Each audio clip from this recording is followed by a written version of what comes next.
आप किसी की सांस की जांच करते हैं तो उन्हें मृत घोषित कर सकते हैं, लेकिन वे अभी भी संवेदनाएं महसूस कर सकते हैं। चीन में उड़ान की एक पूरी पद्धति है। आपने उन फिल्मों को देखा होगा जहां उन्हें उड़ान में महारत हासिल है और वे थोड़ा बहुत यहाँ वहां उड़ सकते हैं। इसे सक्रिय बनाने के लिए योगाभ्यास है। अगर व्यान घटने लगता है तो आपके जीवित होने के बावजूद शरीर सड़ने लगेगा। कुछ प्रकार के सांप के जहर हैं जो ऐसा कर सकते हैं। यही कारण है कि इस संस्कृति में 14 दिनों तक चलने वाली रस्में हैं।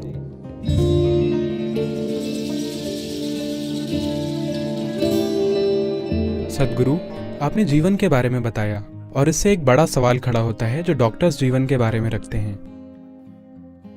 अब वे कहते हैं कि हमारे शरीर में 1 खरब कोशिकाएं हैं और इनमें से प्रत्येक कोशिका अपने आप में जीवित है। और जब आप कहते हैं कि रोगी जीवित नहीं है या सिर्फ इतना है कि मस्तिष्क 2 या 3 मिनट के बाद मर जाता है, लेकिन शरीर का एक बड़ा हिस्सा अभी भी जीवित है। वो अब बदल गया है। डॉक्टर कह रहे हैं कि मस्तिष्क 10 घंटे तक जीवित रहता है। आज ये नया है। तो वह मर चुका है लेकिन मस्तिष्क जीवित है। उसकी त्वचा, उसकी मांसपेशियां, उसकी हड्डियां कई घंटों तक जीवित रहती हैं। तो जब हम कहते हैं कि वह मर चुका है लेकिन उसके शरीर का एक बड़ा हिस्सा अभी भी जीवित होता है। और ये कोशिकाएं मरीज के मर चुकने के बाद भी, अगर आप कोशिकाओं को लेते हैं और उन्हें एक कल्चर, आप में से जो हर दिन शेव कर रहे हैं, आपके मरने के बाद भी हमें फिर भी आपको शेव करना पड़ेगा। आपको ये पता है? बाल उगाते हैं। इसलिए मैं तैयार हूं। अभी आपने पूछा कि जब कोई मर चुका है तब भी कुछ कोशिकाएं सक्रिय क्यों रहती हैं। ये दर्ज किया गया है कि 10 घंटे तक बहुत सारी गतिविधियां होती हैं और असल में मस्तिष्क एक खास तरह की गतिविधि में चला जाता है और आखिर के कुछ बहुत ही चौंकाने वाले तत्वों को पैदा करता है, किसी के मेडिकल रूप से मृत होने के 10 घंटों के अंदर। जैसा कि मैंने कहा, मृत शरीर की 10-11 दिनों तक शेव की जाती है। ऐसा इसलिए है। What we are calling as life physically is a mechanism on many different levels.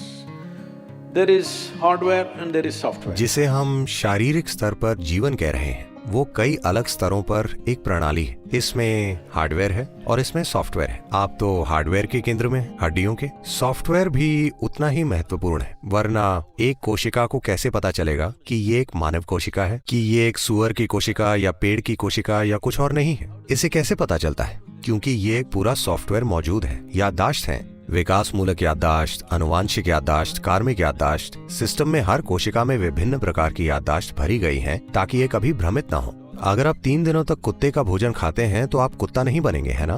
क्योंकि इसमें स्मृति बनी हुई है। तो एक पूरा सॉफ्टवेयर है। सॉफ्टवेयर पैकेज असल में हार्डवेयर से बड़ा है, बहुत बड़ा। और ये उस ऊर्जा से संचालित है जिसे हम जीवन शक्ति के रूप में मान रहे हैं। योग में हम इसे प्राण कहते हैं। ये 5 बुनियादी आयामों में खुद को अभिव्यक्त करता है। इसके दूसरे रूप भी हैं जो बहुत जटिल हैं। मैं 5 मूल रूप।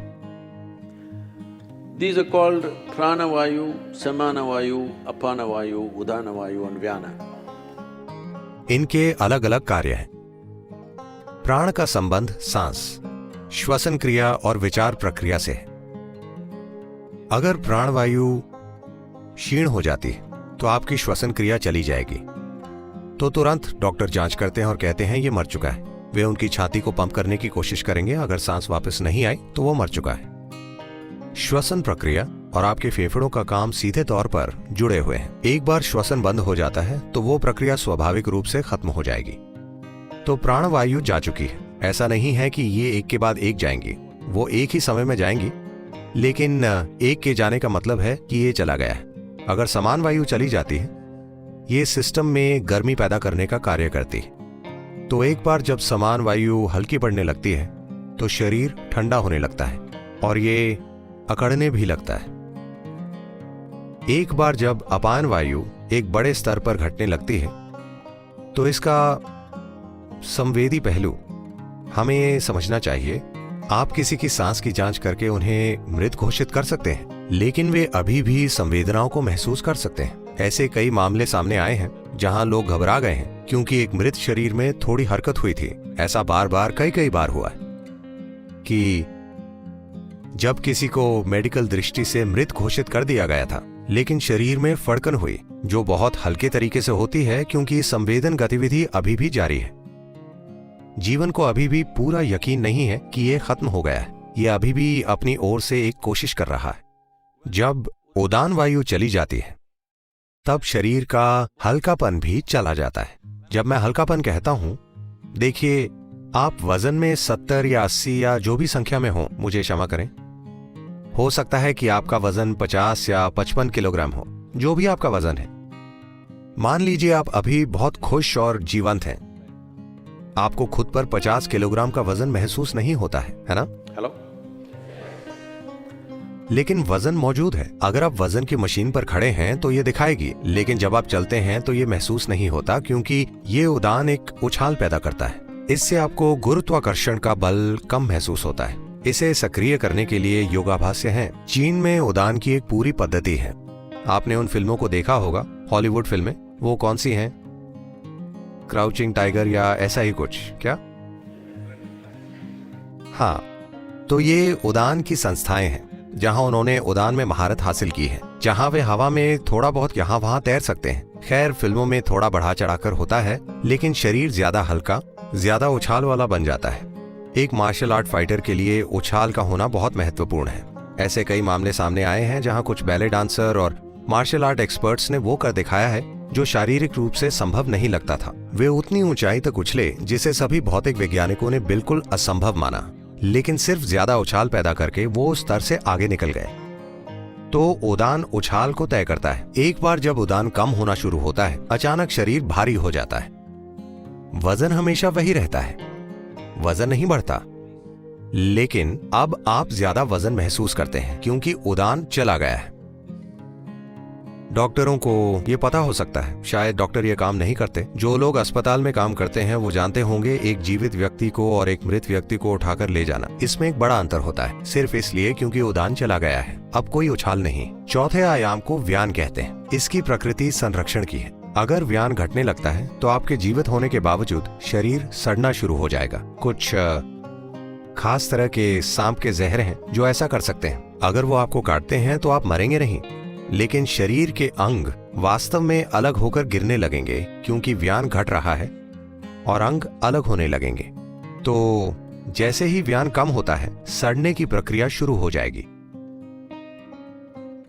योग में ऐसी पद्धतियां हैं जहां हम चाहते हैं कि सभी सातों लगभग एक साथ ही निकलें। हम चाहते हैं कि ये सभी 1-1.5 घंटे के भीतर ही चले जाएं। सामान्य मृत्यु की स्थिति में यह उस व्यक्ति की उम्र पर निर्भर करता है कि कोई खास शरीर कितना जीवंत है। उस आधार पर इसमें लंबा समय लग सकता है। जब मैं लंबा समय कहता हूं तो इसमें 14 घंटे तक लग सकते हैं। व्यान को शरीर छोड़ने में 14 दिन तक लग सकते हैं। यही कारण है कि इस संस्कृति में आपके पास 14 दिनों तक चलने वाले अनुष्ठान हैं, क्योंकि उन्हें लगता है कि व्यान अभी भी मौजूद हो सकता है। क्योंकि जब आप किसी व्यक्ति को दफनाते हैं तो व्यान अभी भी वहां मंडरा सकता है। तो 14 दिन तक। यही कारण है कि 1-1.5 घंटे के भीतर इस संस्कृति में ऐसा नियम था।